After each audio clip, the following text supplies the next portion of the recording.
Hey everyone, it's Michelle at the Colorado Wolf and Wildlife Center, and today I am hanging out with my friend Zach here.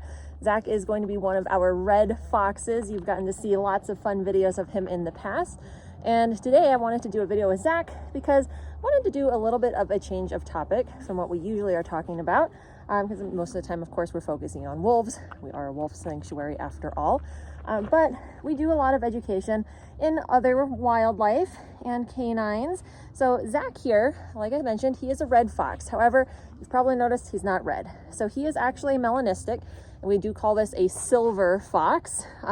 This is a color that you will find in the wild occasionally, but unfortunately, this is a color that is most often bred for on fur farms.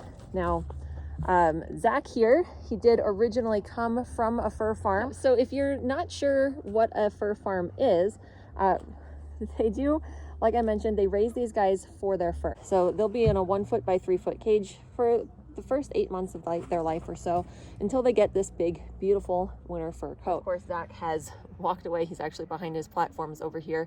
And then they will kill them for their fur.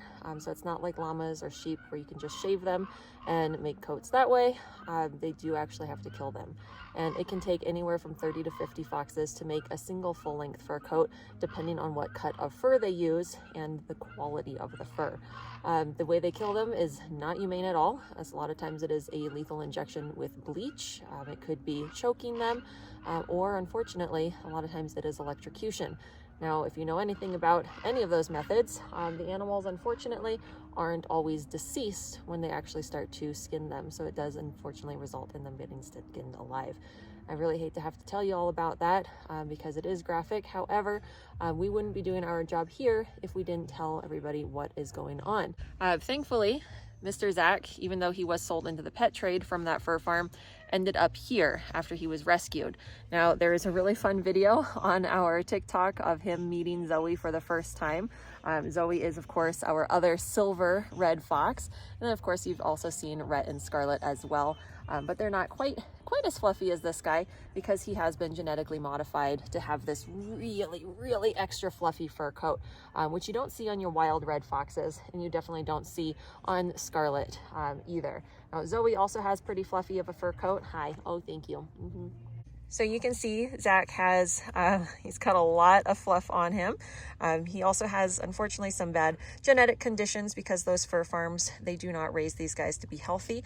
They just raise them for their fur. So he does have a lot of daily medications to keep him nice and healthy. He's got lots of veterinary appointments, and he's just overall the most spoiled foxy boy that we have. And as you can see, he loves pets and attention. So while we're talking about the fur trade, I also wanted to talk a little bit about another thing, which is trapping. Now, thankfully, Colorado did ban a lot of those body gripping traps back in 1996. However, other states still allow body gripping traps like foothold traps to be used, and that way they can catch animals for their fur. So what I'm talking about in those cases are things like foothold traps, sometimes conibear traps, which are used for like beavers most often, but they essentially will clamp down on an animal's foot, sometimes their face, depending on where the animal gets that trap caught on. And then according to trappers, it just holds them there until they come back. But a lot of times the animals do try to get out, so they suffer a lot of broken teeth. Many times they have broken bones, so it's not a very humane process at all.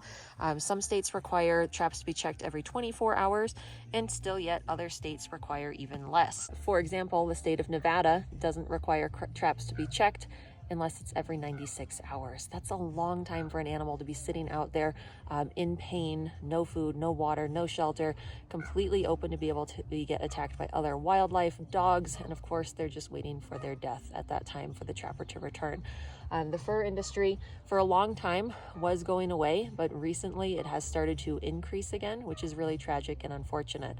So we want to make sure that people are not supporting wearing fur. We do not support fur farms. We don't support trapping. There's a lot of synthetics out there that are keeping us just as warm. A lot of plant-based materials, a lot of plant-based faux furs, because of course microplastics are also a concern. if you are worried that you're just one person and maybe you don't feel like you can make a difference, you can. The best thing that we can do is just not buy real fur. Tell the stores that are still, oh, there's Zoe. Tell the stores that are still using real fur products that you don't want to see that on their shelves. And if you think that doesn't make a difference, it sure does. Really big retailers, even places like Canada Goose, which have used real fur for a long time, have recently stopped using it.